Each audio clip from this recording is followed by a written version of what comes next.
Before we go, please take a look at your screens. We have a missing child who needs your help. This is Lanaya Leanne Beck. She is missing from Houston, Texas since March 25th, just 16 years old. Please take a look at her pictures. If you see Lanaya, make a call, make a difference. You can call 911, 1-800-THE-LOST, or you can call the Harris County Sheriff's Office in Houston, Texas. That number's on your screen right now. Let's get Lanaya to a safe place tonight. Don't go anywhere. We have another hour of live true crime. Vinnie Politan Investigates is next. In the meantime, please don't forget to hug the kids. This is Sean Diddy Combs, once a titan of hip-hop, a mogul, a cultural architect. But now, he's the face of one of the biggest federal investigations in music history. Racketeering, sex trafficking, forced labor, the allegations are horrifying. The implications? Massive. And the world is watching. Still have to keep perspective on this case. When you think of the enormity and the career that Diddy built for himself, right? A little bit of a hustler, he goes to college for a little bit and just makes his way in the world and suddenly is on top of this kingdom. This absolute kingdom of all his businesses and all the celebrities and all the people that just loved him, the records he was selling, the influence that he had on the culture. It was unreal. And to go from all that, like more money than you could ever spend in one lifetime, to now perhaps spending the rest of that lifetime behind bars. Missing child alert. This is Lanaya Lee, just 16 years old, missing from Houston, Texas since March 25th. If you recognize her or have any information, call 911 or 1-800-THE-LOST. Let's bring her home. A sweeping 37-page federal indictment claims that from 2009 to 2024, Sean Combs led a criminal enterprise, hiding in plain sight behind luxury brands, record labels, and A-list celebrity connections. It's unreal. Now, there are always civil lawsuits. If you're rich and powerful, you get sued. That's just the way it works. But, you know, some of these suits against Diddy, you know, people looked at him with a little bit of skepticism, I think, initially. Like, well, you know, maybe it's a money grab. Maybe nothing's really going on. Maybe, you know, someone's just going after Diddy for whatever reason. But there was a moment when everything changed. And that's when the video of Cassie in that hotel was released, of Diddy in the towel beating her up. Like, it's clear from the video. It's not like allegedly. He's beating her up because I can see it with my own eyes. We all could. And that was the moment.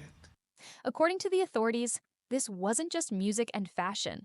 It was manipulation, coercion, and abuse, masked by fame and wealth. The charges include racketeering conspiracy, sex trafficking, forced labor use of threats, and intimidation. Voice clip, he weaponized his influence and his wealth. That's what makes this so dangerous. And when everything changed, everything, the perception of Diddy, you know, and then from there we end up with this criminal indictment, racketeering. Like, this is serious, absolutely serious, and the allegations are incredibly serious. But it all really, I think, started rolling down that hill when that video came out. At the center of this case, Cassie Ventura, singer, model, and for over a decade, Diddy's partner. Her 2023 civil lawsuit, settled within 24 hours, opened the floodgates. But now, Cassie is no longer anonymous. She's testifying in court by name. Prosecutors say she saw it all, the parties, the manipulation, the pain. She's the key. And that brings me to the first question in our investigation. And it's about the woman in that video, Cassie. Is Cassie the key to the case? And when I say key to the case, I'm talking about the criminal prosecution of Sean Combs. Is Cassie the key? Joining us, Court TV field reporter Cody Thomas and former federal prosecutor and the president of West Coast Trial Lawyers, Nima Rahmani. Great to have you both here. Cody, let's go through this. What do we know about Diddy and Cassie's relationship and exactly what she knows? And then, the moment everything changed, A video surfaced. Hotel. Surveillance footage allegedly showing Diddy violently assaulting Cassie. That video, it erased all doubt. Legal expert. After that video, public opinion flipped. The denials didn't matter anymore. From Harlem streets to global boardrooms, Diddy built an empire. Bad Boy Records, Cyrock, Sean John. He was everywhere. Grammy.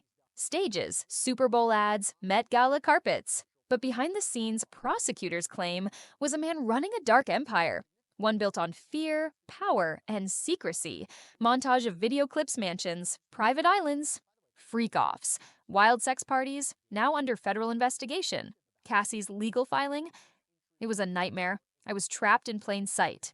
Well, Vinny, of course, we know Cassie and Diddy dated for more than a decade, around 11 years from 2007 to around 2018. And so evidently through all of that tenure that she dated him, of course, she's seen so much, through celebrities and whatever else he had going on at his parties and everything. She was only 22 when they started dating, and Diddy was around 40 years old. So that was about an 18-year gap between them. What we also know, Vinny, is that in November of 2023, that's when Cassie filed that lawsuit that Diddy subsequently settled one day after it was filed. But within that lawsuit, that's where Cassie outlines the decade-long alleged nightmare of rape and physical abuse that she endured and that she witnessed while dating Diddy. And that's also in that lawsuit, Vinny, where we first learned about that infamously now coined term, the freak-offs, his wild sex parties, whether they were at his residences or at hotels, wherever they may have been, those crazy sex parties that are now pretty much at the center or the foundation of these federal sex trafficking and racketeering charges. Now that brings me to the new news, Vinny, that we've learned that Cassie will now not testify anonymously in this case, in this trial that's coming up in May. Now, Diddy's defense team released this statement saying, Ventura is prepared to testify under her own name. Victim 2, Victim 3, and Victim 4 have asked that their identities not be revealed to the press or the public. So again, Vinny, that's an 11-year tenure of dating. Just imagine what she could possibly, the can of worms that she could open up on the witness stand during that trial, and now with no fear of the potential public backlash that could come with that. Absolutely. And, I'm gonna identify myself. To me, that's a power move in all of this. Diddy has pleaded not guilty. His lawyers claim the charges are baseless, a money grab, revenge. They argue all relationships were consensual and claim the government is relying on uncharged, unverified claims. Defense statement, this is a witch hunt. Mr. Combs is a victim of sensationalism and media trial. But prosecutors say otherwise. They've got digital evidence, eyewitnesses, and more victims have come forward. Now here's the twist. Where are the A-listers? The same ones who once toasted champagne at his parties? Now? Silence. Whispers. In the industry, they knew. They heard stories. But no one said a word. Voice clip. 50 Cent. I ain't surprised, those parties. I wasn't messing with that. Terrence Howard recalled a chilling run-in. He said he left the party early. Felt something was off. He's not alone. Head crack, radio host. Nima Rahmani, former federal prosecutor. This is a federal case. There'll be a federal jury there. The federal rules apply. The federal statutes apply. Let's talk about Cassie. Is she the key to the case here for the prosecution? Vinny, she is absolutely the key to the case. And Cody talked about some of this, but she is the government's star victim. And not only that, she is a witness to all of the other victims in the case. She was with Diddy the longest. She was the one that we've all seen in that video. And let's not forget, Cody talked about the lawsuit that was filed in November 2023 that opened the floodgates of civil litigation. And frankly, there's a real possibility that this criminal trial wouldn't have happened if Diddy had paid her off just a day or two earlier before the statute of limitations was going to expire. But remember, he denied all of this. He denied it even after his homes were raided in March of 2024 in Miami and LA. Only when CNN got that video in May did Diddy come out and issue that apology. I didn't think it was sincere or really heartfelt, but that's how powerful video evidence is. And when you have someone that has a decade of experience with Diddy, she knows where the bodies are buried. And that's why when the government... People are joking online, but behind the scenes, no one wants to be tied to this. Brands are pulling away. Collaborators are distancing themselves. Diddy's empire crumbling. The federal trial is set for May 2025. It will be one of the most watched celebrity legal showdowns since the days of OJ witnesses. Digital evidence, possibly more videos, and Cassie face to face with the man she says abused her for over a decade. Legal initially indicted this case, there was just one victim, Vinnie. Victim one, Cassie Ventura. Of course, now we're on a third superseding indictment, and they've added additional victims, which was going to be expected. But all along, she was the key to the government's case, and nothing has changed now. All right, Nima, put us into the shoes of federal prosecutors and how you prepare this witness and how you prepare. Because if she's the key to the case, she will be the key to the defense as well. They are going to go after her any which way they can. How do you prepare someone who has been through what she says she's been through already in her life for that moment in the courtroom, on the witness stand, with Diddy in the room and her attorney doing anything and everything they can to undermine her credibility? Vinnie, this is how you prepare her. And, you know, I've sued a lot of celebrities and I've represented a lot of victims. And the defense is going to be twofold. This is a disgruntled ex that has an axe to grind. And this is someone that was just after money. I'm not saying any of this is true, but that is going to be the defense in this case. This is a case that's going to be built entirely on cross-examination, tearing those victims down. So what you want if you're a prosecutor is some sort of contemporaneous independent evidence. Obviously, video is the best evidence because video doesn't lie, even though victims, witnesses, defendants lie all the time. If there is indeed video evidence of these freak-offs, and I believe there is, I believe there's going to be a treasure trove of electronic evidence, that's going to support what Cassie does. But you also want her to report... Analyst. If they break her credibility, the case crumbles. But if she holds, this could end with decades in prison. This isn't just about Sean Combs. This is about the culture that protected him, the power of celebrity, and the cost of silence. Diddy once said, "Can't stop, won't stop." But now, the music has stopped, and the court... this abuse, ideally to law enforcement or medical personnel, but even to friends and family. You want independent witnesses that either saw what happened or heard what happened, because let's not forget, under the rules of evidence, they go after her credibility. These prior consistent statements, what she told other people, do come in. They're not hearsay. Does the money come into play? The civil lawsuit, the settlement, whatever she received or did not receive, does that come into play? Is that a danger? And the reason I say this is the last time Diddy was in a criminal courtroom, it wasn't a case like this. It was a gun case out of New York. And there was a gun that was in the limo, and there's three people. There was the limo driver, there was Diddy, and there was J-Lo. That's right, folks. For those of you who don't remember, J-Lo and Diddy were a thing years ago, way before Cassie. But in that case, every witness had filed some form of a civil lawsuit, and the jury dismissed all of them. Is there a danger in this one? Courts will decide what plays next. This is a developing story. Hit that like, subscribe, and tap the bell so you don't miss part 2 of our deep dive as the trial unfolds. And remember, if you or someone you know has been affected by abuse, there is help. The National Sexual Assault Hotline is 1-800-656-HOPE. I'm your host. And this was The Fall of Diddy.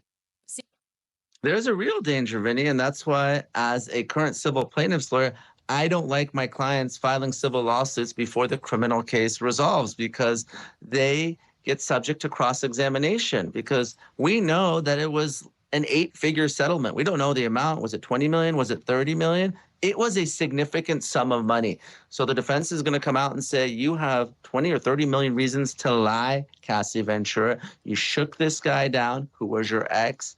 You were disgruntled. You were jealous. all the adjectives in the book. It's not ideal, but again, she was up against the statute of limitations there in New York. New York State had opened up the window, then New York City did. So she had to file, otherwise she would lose her claim. So not ideal, but I'm sure the prosecution will be ready for that line of questioning. All right, Nima Rahmani, thank you so much. Cody's going to stick around later in the program. Coming up next, what are celebrities saying about Diddy these days? Some of the hardest parts of the shame and the guilt. The law.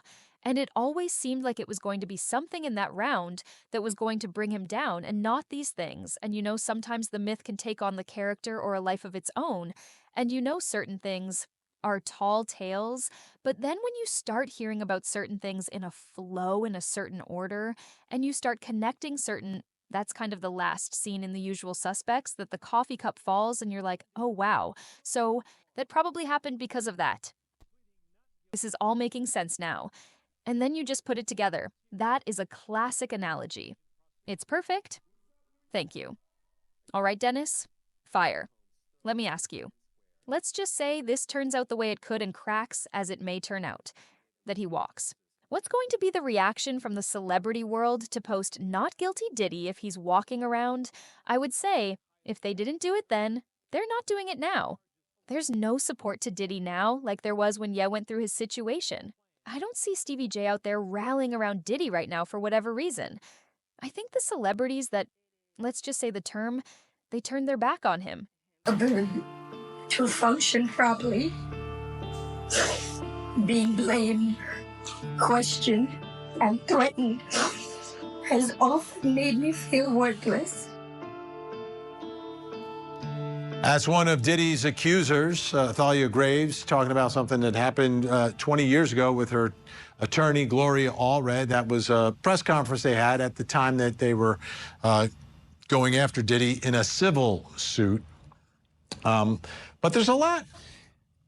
This case is so high profile, yet as high profile as it is, not as many people as you would think are talking about it. And when I say people, that brings me to the next question in my investigation, which is all about celebrities and what celebrities are saying about Diddy these days. What are they saying? Are they keeping quiet? Are they turning it into a joke? Are they taking it super seriously? Or are they just staying away from it? Here with us, nationally known DJ, TV and film actor, and host of Dish Nation and Side Dish, Headcrack is with us, and editor-in-chief of Hip Hop Inquirer magazine, Dennis Byron. Great to have you both here. I wanted to take a look before we start the discussion here. And I think a lot of people are familiar with this moment. 50 Cent on ABC News Entertainment tonight talking about Diddy. If he walks, and I've seen him walk his first case, and I'm talking about that shooting case with a witness who still got on the stand and said he did it. So I can see him coming into court now with Cassie Ventura as victim number 1. That's going to speak volumes to that jury. She's not hiding behind anything. Let me ask you, Headcrack, if he walks, does he execute any sort of, and I'm not saying violence, but sort of like industry revenge on the people who did not support him through any sort of means?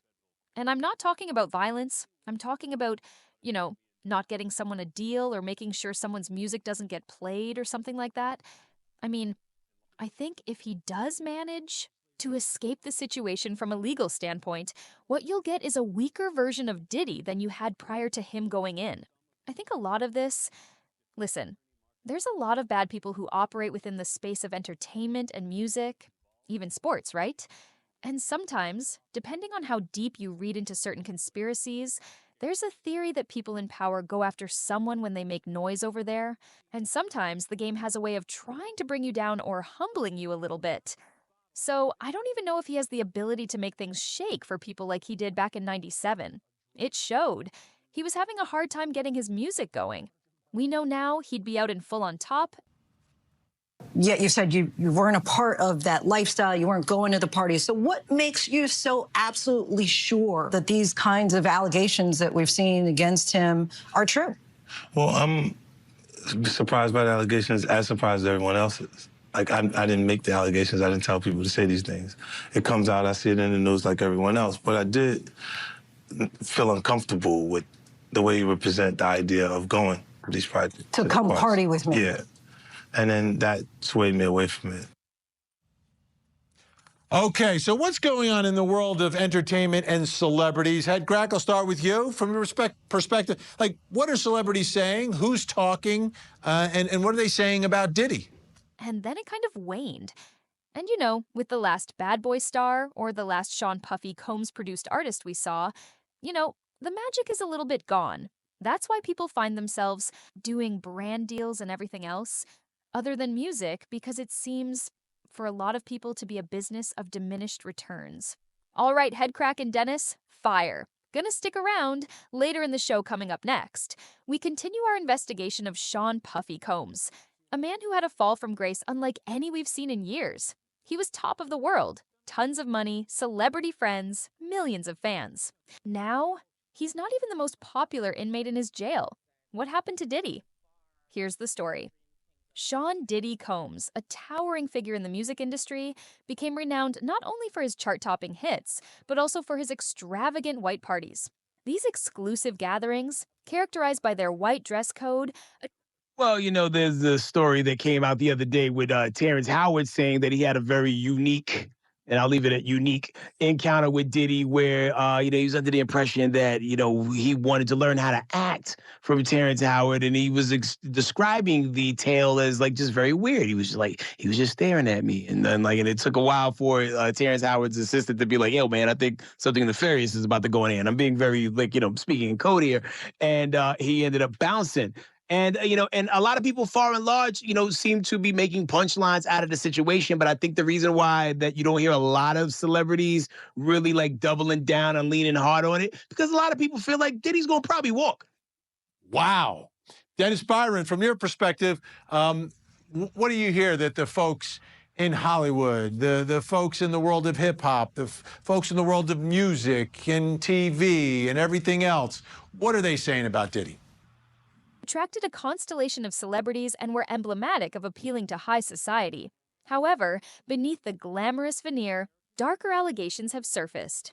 In September of 2024, Combs was arrested and charged with serious federal offenses, including racketeering conspiracy, sex trafficking, and transportation for prostitution. Prosecutors allege that from 2009 to 2024, Combs orchestrated a criminal enterprise that manipulated individuals through coercion.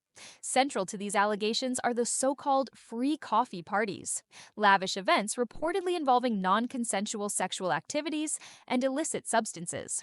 Sean Diddy Combs has pleaded not guilty to all charges. It was shocking when it all came down. I can understand civil cases get filed all the time, but once you cross that line into the world of criminal law, things change. There's a lot more at stake. Your liberty, the rest of your life. Let's take a listen to a press conference where the U.S. attorney at the time announced the... Well, you know, we hear the no Diddy jokes all the time. I mean, the no Diddy's on anything that has the inkling of what Diddy's accused of, you hear the tag no Diddy. But like Head Crack said, Terrence Howard as well as Charles Blow today had a similar situation where he was asked to come to Diddy's house and he wanted to Diddy wanted to learn some things about how to better organize, and Charles said he gave him a list of books, and those books, for whatever reason, Diddy never asked him about the books again. So I don't know.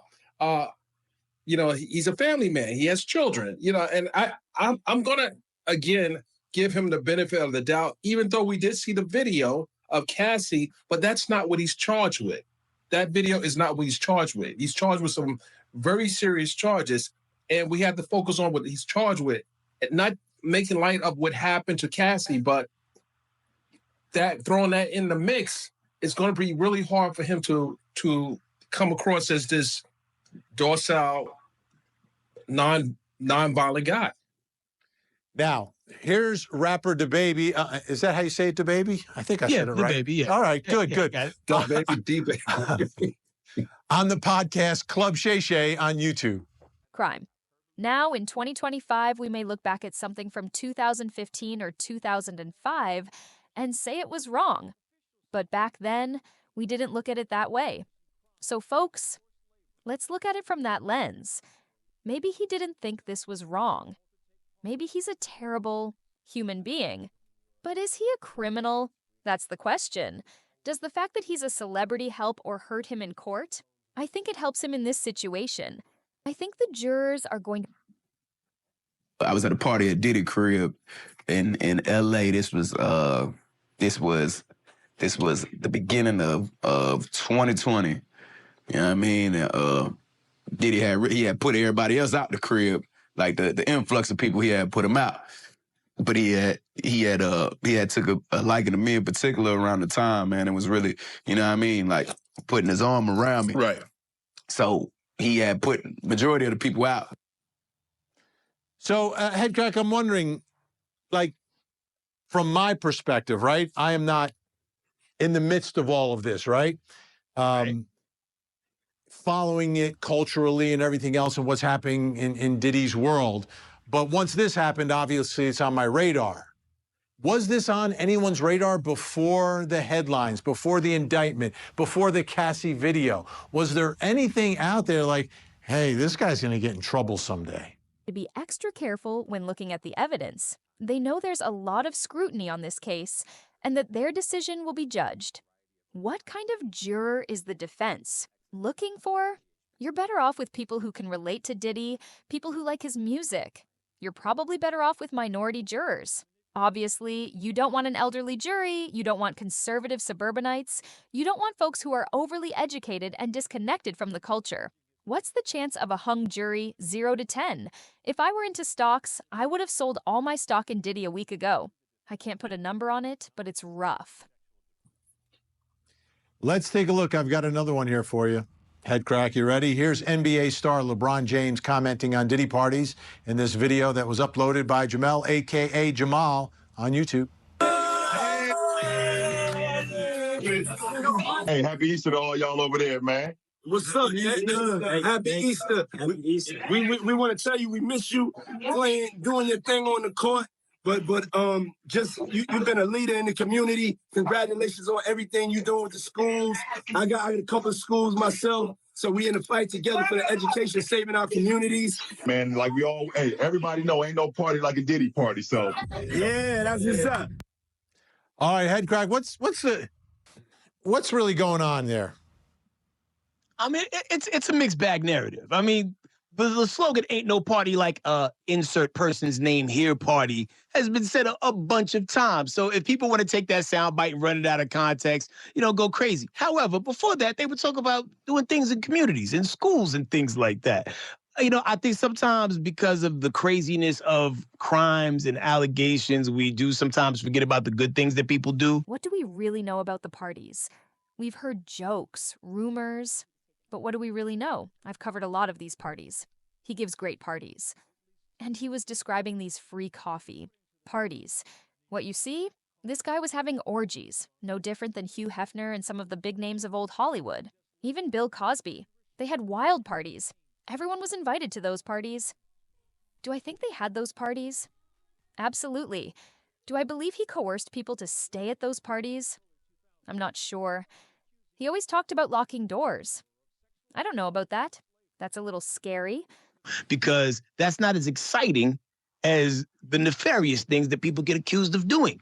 And, yeah, he's probably doing some wild things, super wild things. And, yeah, there are probably some celebrities on some of these closed circuit tapes that allegedly exist that are probably praying that their footage doesn't pop up in court. I am so excited to find out what could have possibly been seized through any of these raids that would make people go, Because even when you talk about RICO, a RICO case usually doesn't consist of one person. And all we have right now is one person. Who picked up the baby oil? Big thanks. Phone calls? Big thanks to Head Crack and Dennis Byron. We're out of time tonight, but obviously the trial's coming up. We'll keep covering it. Thank you so much. The damage to Diddy's reputation is irreversible. No matter what happens in the trial,